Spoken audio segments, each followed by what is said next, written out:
Gym owners constantly tell me they have a leads problem. They don't. They have a lead conversion problem. The average gym is getting about 420 leads a year, but only about 84 of those people ever book an appointment. That means hundreds of people are raising their hands and then they disappear. And that isn't because they're not interested, it's because they weren't followed up with properly. And the good news is you don't need to spend another dollar on advertising if you simply improve how you follow up with your existing leads. Doing so can help you add dozens of new members and tens of thousands of dollars in incremental revenue during the lifetime of that client. Today, we're going to show you the simple 4-step framework that makes that happen. I'm John Franklin, the CEO of Two Brain Business, the world's largest gym mentorship company, working with over 3,000 gym owners to help them hit 6 figures in profit. And joining me today is Two Brain's founder, Chris Cooper. In this episode, we're going to share the simple lead nurture system to help you respond faster, follow up consistently, book more appointments, and turn existing leads into paying members. So let's get into it. John, every gym owner I talk to says, I just need more leads. Why is that not usually the case? So we have data on this, right? We publish our state of the industry every year with our partners, and we get to see behind the hood of over 7,000 gyms. And we know based off of our state of the industry data, and this is like hard data from actual CRMs or gym management softwares, that the average gym is getting around 420 leads every year. And that's only leading to about 84 sit downs. So 84 sales conversations. So 20% of the people who raise their hand and say, I'm interested in your gym, actually come in and talk to you about it. From there, let's say you close at about a 60% rate, you're getting 50 members out of those 420 leads. It's not a lot of yield, right? My argument that I like to make is if you did a better job of getting those 420 people to come in and have a conversation with you, it could have a fundamental difference in your business. Let's say if we can take that number from 20 to 30%. What does that do? That 420 leads generates 126 sit downs, right? So that's 42 more than you otherwise would have had with poor lead nurture. And what does that lead to? An additional 25 extra members if you're running a similar close rate. That's $50,000 a year in incremental revenue if we assume that the average lifetime value of somebody that comes through a gym listening to this is $2,000. And if you're a Two Brain gym, your lifetime value is probably a lot higher. One of the reasons that people tend to chase more leads instead of having more conversations is there's no fear of rejection. So we're actually avoiding the conversation, maybe subconsciously, because we don't have to make eye contact with Facebook Ads Manager. We can just run another ad. But the reality is that if you really want to change people's lives, you have to make that eye contact, shake that hand, have that actual conversation. So John, if I want to make another $50,000 from the same number of leads that I currently have, what do I have to do? We got 4 C's for that. That's our framework. The 4 C's. And the first C is call. We want to be fast. A first touch with less than 5 minutes. Ideally, I understand that isn't something that's attainable for most gym owners, and we'll talk about how to deal with that next. We want to be consistent. So we want to continue to follow up with leads for at least 3 days in a row. Most people don't call their leads a second time. Some people don't call their leads ever. The third piece is just calendar availability, making sure that the next step is obvious and easy to take. I can't tell you how many times I've been on a gym calendar being like, schedule a no sweat intro. And the only options are between 10 a.m. and 3 p.m. on a Tuesday. And finally, confirmation. When someone actually takes the action to book, they're in a very vulnerable state and they're a huge flight risk. So there are things that you can do to ensure that even after they book the appointment, they actually show up to it. Okay, so the first C is call, and I'm busy, I'm coaching. I'll call them back at 5 p.m. or 6 p.m. when I'm done coaching. Well, that's a problem. And if that's you, you're getting in the way of your business's growth. The faster you are to respond to a lead, the more likely you are to connect with them and book with them.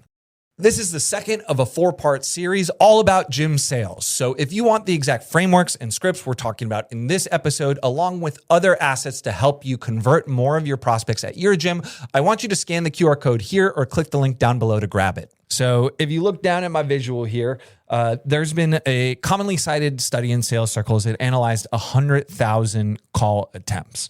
And if you got on the horn with a lead within the first hour they came in versus the next day, you're 60 times more likely to book that lead in, which is interesting because if you look at our state of the industry data, less than 50% of gyms contact a lead within the first 3 hours they come in, and 15% of gym owners don't contact their leads at all. I remember when I was working for a woman named Karen Hasty, and the phone rang as we were talking, and I didn't run to get it. And she said, Chris, that's a $10,000 call. Every time that phone rings, it's somebody reaching out for help. And if you're not willing to help them, either they're going to go without help or they're going to call somebody else for help. And I have a little nugget for 2026. A lot of people are saying, leads don't pick up anymore, or like my phone goes to spam. Yeah. One thing that I recommend doing is rather than just picking up the phone immediately and calling, shoot out a little text and say, hey, it's Chris from Catalyst. So that way, when you call immediately after, the call ID says maybe Chris instead of maybe spam. That's right. So the thing to remember here is that people don't just reach out when they're bored or they have a free minute. They reach out when they're in pain. They're in the water. Their arms are flailing over their head. They're struggling. Maybe it's 10 p.m. and they've just finished the ice cream and they've just binge watched something on Netflix and they don't like themselves. The farther you get from that moment of pain, the less likely they are to still be in that state. And you want to help them right when they need help. And that's usually the second they're calling. Earlier this year, we made you do a video called the 1 Hour Marketing Audit, where you actually went through a worksheet and tried to assess your response time. I think I still have the bruise from smacking my head so many times. But how did it go? It didn't go great, but what it did for me was give me 2 seconds of rage, and then immediately I saw lots of opportunities to fix my gym. And after shooting that video, I went back and fixed some of them and dramatically improved my marketing again. And which, by the way, if you want to do this audit for your gym, we'll link to the episode right up here. So at a minimum, to test this, if you've delegated your sales process, you want to secret shop or have one of your friends secret shop to see how long it actually takes to get a response once you fill out a form. If you are the person doing it, you're probably a little closer to home there. Let's move on to the second piece, which is consistency. Can you tell me how frequently you are following up with leads at Catalyst? Well, I'm really comfortable following up with them about twice, but I force myself to do it at least a half a dozen times because I feel like I'm giving this person one more chance. And you never know when you're going to break through because you don't know what's going on in that other person's life. When they don't respond right away, your brain jumps to, they don't want to talk to me. They think I'm spamming them. But the reality is maybe they went to the bathroom. And so you have to give yourself a few opportunities to actually talk to the person. And I've never had a person pick up and say, stop calling me and slam the phone down. So a great starting point for most gyms is just one call and text a day for 3 days. And you don't need to be like, hey, it's Steve. Hey, it's Steve. Hey, it's Steve. Maybe on the second day, you follow up with some piece of valuable information, like a testimonial or something like that. And then on the third day, just like, try one more time. I'll leave you alone after this. And then from there, the only time you follow up is when you have something important to say. Hey, we're doing our pickleball outing. Hey, we got this special going on right now. Hey, we're about to launch a new transformation challenge. And just leave it from there. But the important thing, to your point, Chris, is to continue to keep the conversation alive during that hot period, which we consider to be those first 72 hours they come into your orbit. Maintain that connection. And then when they are ready, you will be right there waiting with your hand out already. So the third C is calendar. I've screwed this up a dozen ways, but I want to hear your stories about the mistakes that gyms make with their calendar page. So you and I come from the world of CrossFit, which is notorious for adding unnecessary sales friction to the front of a gym membership sale. And I've done this every single wrong way possible. Yep. The worst offender was when I used to do mandatory classes that were from 4 to 6 p.m. on a Sunday and a Saturday, because it was the only time that was convenient to my schedule to require people to come in to do a regular membership. So you'd have to buy these classes that destroyed your entire weekend for $250 before buying a $250 membership. Another terrible way to do it is only having calendar availability when it's convenient for you. So Chris, what are the most popular class times at Catalyst? 6:30, 7:30, and 6:30 p.m. So that's when you should be offering calendar availability to do calls.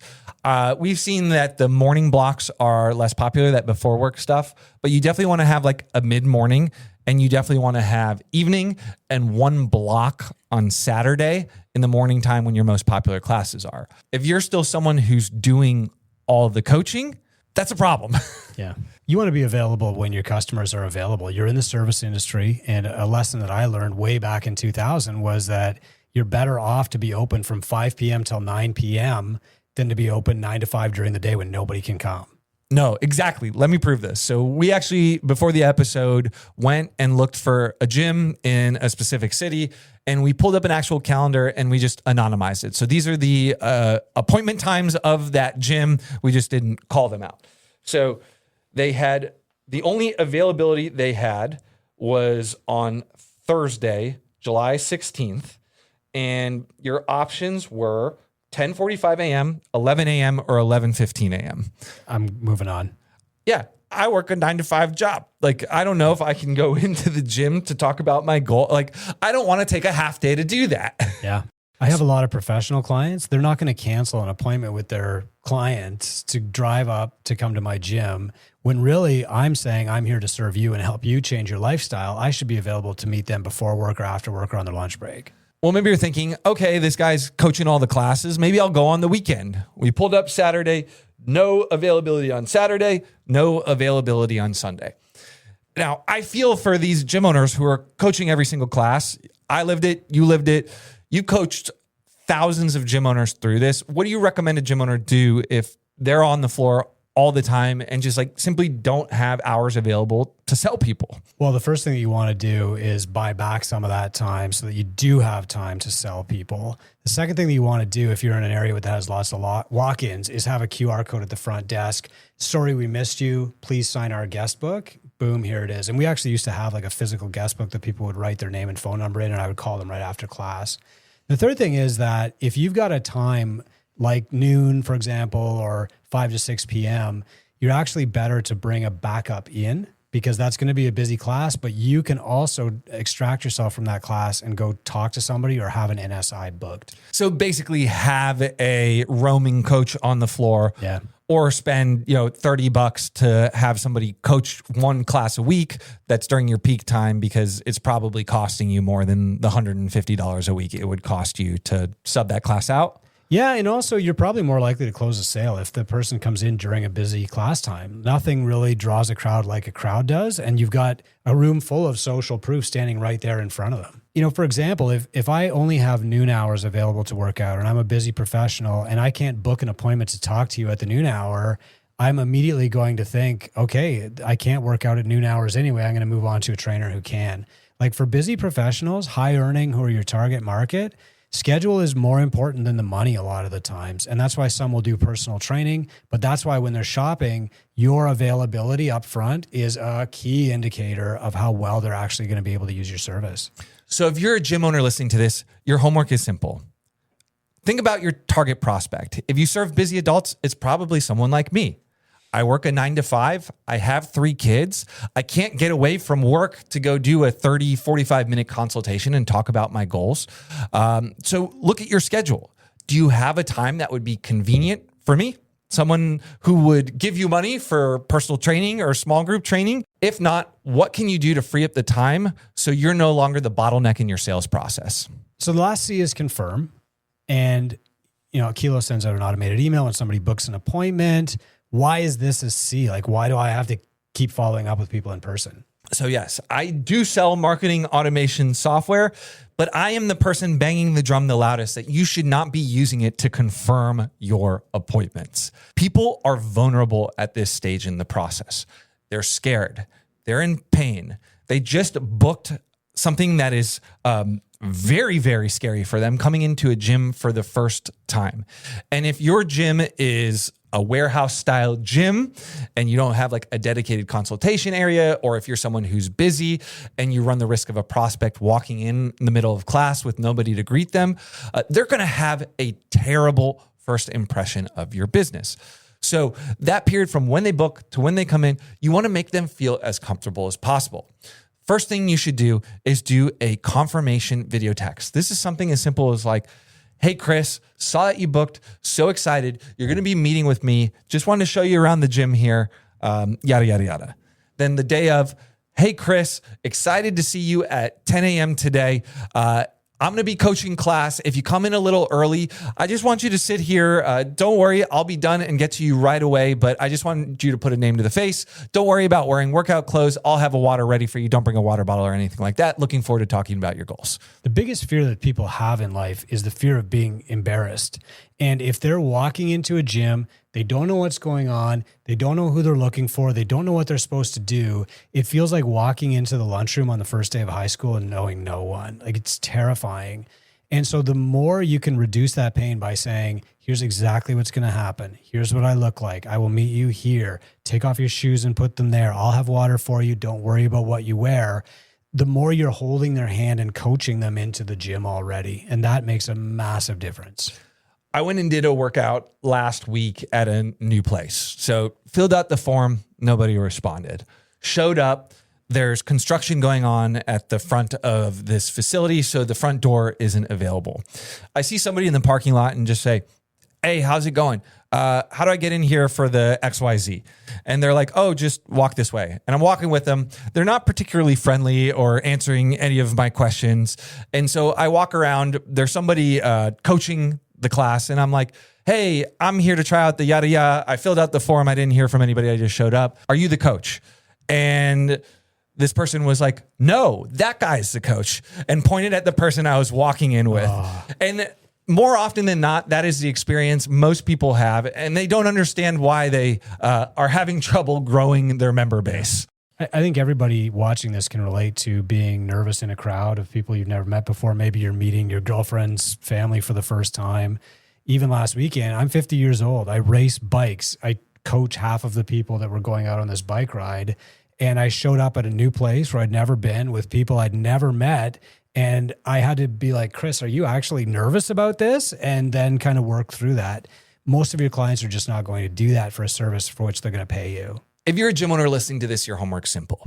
What I want you to do is, instead of sending generic confirmation emails for your no sweat intros, send 2 video messages instead. I gave you examples earlier, but just this simple change, I guarantee your show rate is going to increase. So there's your 4 C's: call, consistency, calendar, confirm. I think it's worth a reminder here that all these things are free, and they all multiply the value of whatever ads or whatever other marketing you're putting out there, because it'll make those things way more effective. And that's a wrap. But if you want to see an example of great lead nurture and you want to grow your gym, I recommend scanning this QR code and booking a call with someone on the 2Brain team.